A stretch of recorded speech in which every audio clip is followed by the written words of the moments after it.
पाकिस्तान का तूती बोल रहा है और एक जानिब माजी में अमरीका डिफेंस फराहम किया करता था खलीजी रियासतों को, लेकिन अब उनका एतमाद हमें पाकिस्तान पर बढ़ता हुआ दिखाई दे रहा है। और इसका हवाला मैंने अमरीकी तज्ज़ियाकार माइकल कुगलमैन की स्टेटमेंट भी इंट्रो में शामिल की थी, आपने वो भी सुनी। मुझे ये बताएं कि ये सब कहाँ जा रहा है, एक नए वर्ल्ड ऑर्डर में पाकिस्तान की पोजीशन कितनी मुस्तहकम और मजबूत दिखाई दे रही है? जी हाँ, बहुत शुक्रिया। देखिए, पाकिस्तान ने ये साबित किया जब दुनिया में ब्लेसिंग की जब बात होती है, देखें मार्के हक के बाद दुनिया में महसूस के बाद जिस तरीके से लीडरशिप ने डिलीवर किया, देखें जो डिसीजन मेकिंग की गई है under the field marshal Asim Munir ने जो डिसीजंस लिए, उससे दुनिया आप कह सकते हैं दे वर शॉक्ड और दे नेवर एक्सपेक्टेड कि सच ए response from Pakistan.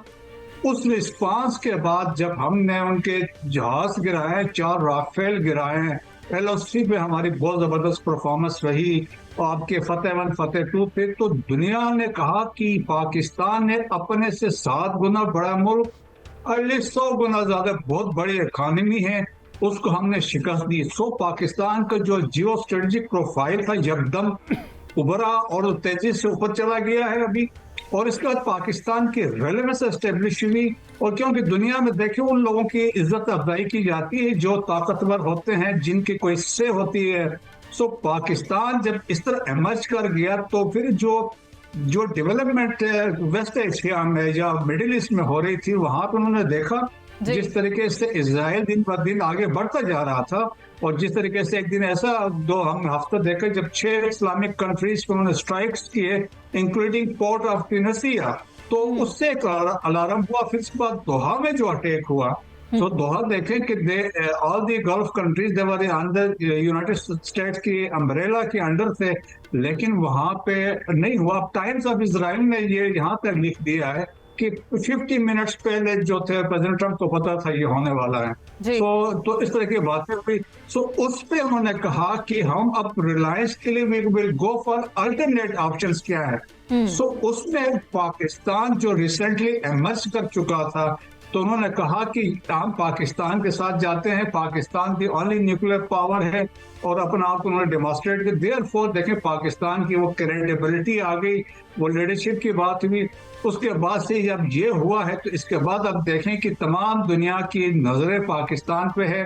Pakistan geo political player भी बन गया है, जियो स्ट्रेटेजिक प्लेयर भी बन गया है, रीजनल डायनेमिक्स से, चाहे वो अब साउथ एशिया से निकल के वेस्ट एशिया में है। सिक्योरिटी पाकिस्तान फ्यूचर में अभी आप देखेंगे गल्फ कंट्रीज हो या Arab countries, so Pakistan has emerged as a leader of Muslim countries.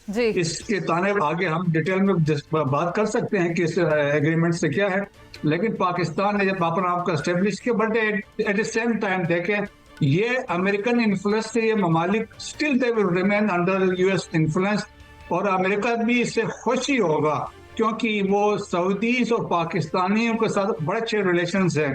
तो यकीन उस पर कोई कंसर्न इतना नहीं होगा, लेकिन कंसर्न का इजहार जो है कोहराम जो है, और जिस तरीके से एक हालात हैं इंडिया में है, इजराइल में है, और तो मेरा ख्याल में एक बड़ा मैसेज है सबके लिए कि पाकिस्तान ने इस फ्रंट पे भी आके इंडिया को शिकस्त दी। ये बड़ा मैसेज तो है ही, इसके साथ साथ इंतहाई अलार्मिंग सिचुएशन भी है। आप देखें वाशिंगटन से लेकर न्यू दिल्ली तक इस हवाले से बातचीत की जा रही है, इस पर बाज़गश सुनाई दे रही है, बड़े बड़े फैसले हो रहे हैं। आने वाले वक्तों में देखें कि मजीद ये जो फैसला हुआ है इसमें इजाफा भी हो सकता है, मजीद ममालिक का इत्तेहाद भी हो सकता है, बट इस वक्त इस पर हम कुछ नहीं कहेंगे। मेरे साथ शहजाद हुसैन भट्ट साहब भी बैठे हैं। भट्ट साहब, आप मुझे ये बताएं, इसमें ये कहा जा रहा है कि अगर पाकिस्तान पर हमला होता है तो वो सऊदी अरब पर तस्वुर किया जाएगा, और इसी तरह अगर सऊदी अरब पर होता है तो वो पाकिस्तान पर तस्वुर किया जाएगा। पाकिस्तान की माइट में कितना इजाफा हुआ है अगेंस्ट इट्स एनिमी, मैं भारत की बात कर रही हूँ।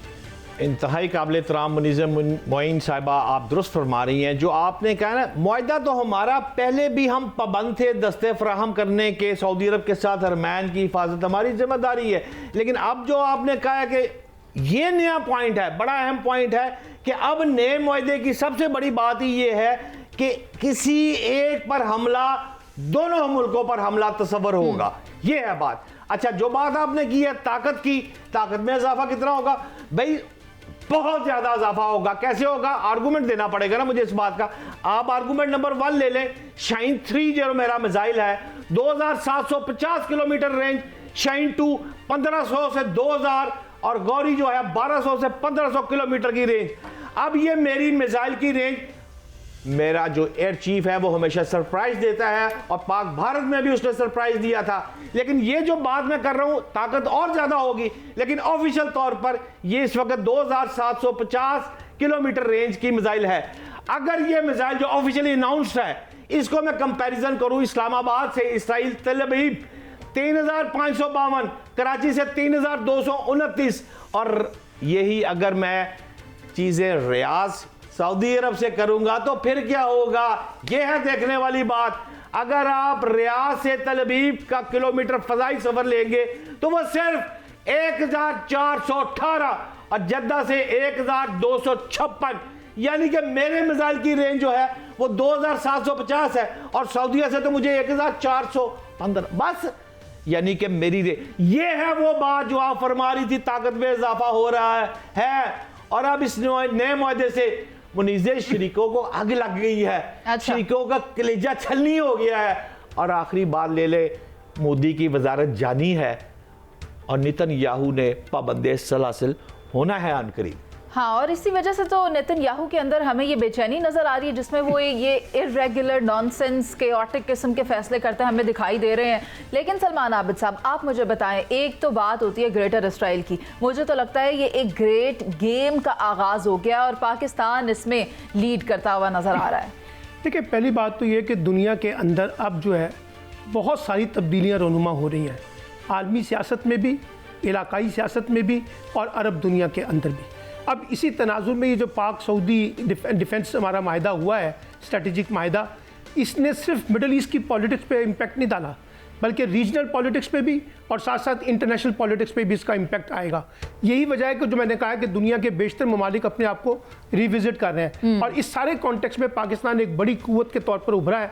और सऊदी अरब और पाकिस्तान का जो ये रिलेशनशिप जो पहले से कायम था, इस दफाई माहिदे के बाद वो और ज़्यादा स्ट्रॉन्ग हो जाएगा और बहुत सारे बेशतर इस्लामी ममालिक जो हैं उनकी नज़रें भी इस माहिदे के ऊपर होंगी और इसकी मदद से वो दुनिया के अंदर जो मुस्लिम दुश्मन सरगर्मियाँ हैं उसको वो कंट्रोल करने में या उसकी तरफ एक्सपेक्टेशन उनकी बढ़ जाएगी कि ये दो लोग हमारे साथ खड़े होंगे। एक बात तो ये। दूसरी बात है, यकीनी तौर पर इसके मुखालिफिन भी हैं, अमेरिका भी होगा, इसराइल भी होगा, भारत भी होगा।